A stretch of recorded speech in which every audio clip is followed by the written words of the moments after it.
ឥឡូវស្រែកឲ្យលឺបានទេចេះលឺចេះអត់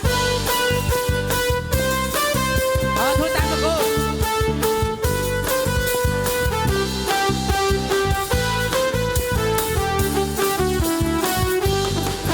គឺជាការលដែលសរសើរព្រះគឺជាការលដែលសរសើរព្រះគឺជាការលដែលសរសើរព្រះទាំងអស់គ្នាតើអ្នកគ្រប់ពលលើនៃព្រះក្នុងពន្លឺក្នុងពន្លឺក្នុងពន្លឺតែនៅក្នុងពន្លឺនៃព្រះគឺជាការ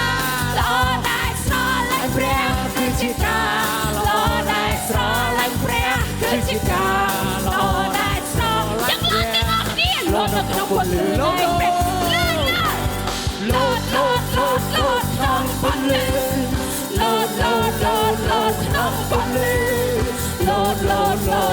ក្នុងពន្លឺលោកនៅក្នុងពន្លឺនៃព្រះគឺជាការល្អដែលបំរើព្រះគឺជាការល្អដែលបំរើព្រះគឺជាការល្អដែលបំរើព្រះហើយនៅក្នុងពន្លឺហើយរបស់គ្នាហើយក្នុងពន្លឺក្នុងពន្លឺក្នុងពន្លឺហើយនៅក្នុងពន្លឺនៃព្រះគឺជាការតែដល់របស់គ្នាធ្វើតាមលោក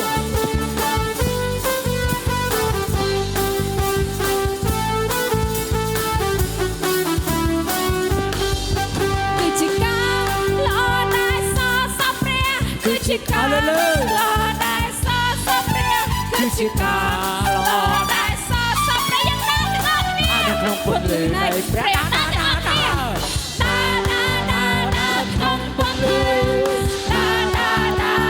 ក្នុងពន្លឺយ៉ាងឡងទាំងអស់គ្នាក្នុងពន្លឺនៃព្រះឡងទាំងអស់គ្នា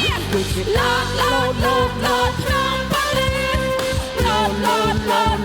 នុងពន្លឺក្នុងពន្លឺក្នុងពន្លឺនៃព្រះក្នុងពន្លឺក្នុងពន្លឺក្នុងពន្លឺហើយនៅក្នុងពន្លឺនៃព្រះ